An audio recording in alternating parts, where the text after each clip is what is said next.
luthando lwami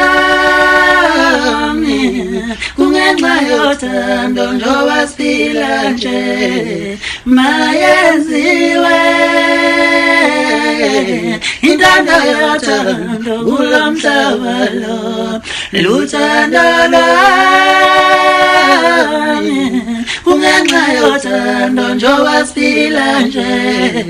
mayenziwe intando yothando kulo mhlaba lo uthando lwami kungenxa yothando njengoba siphila nje mayenziwe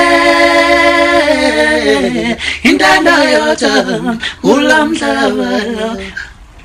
Njoba sihleli lapha nje sizonebela ukuthi yini ezobe siyiphethe ngomhla ka 30 November njengoba kulindele ukuthi inkosi kaMaskandi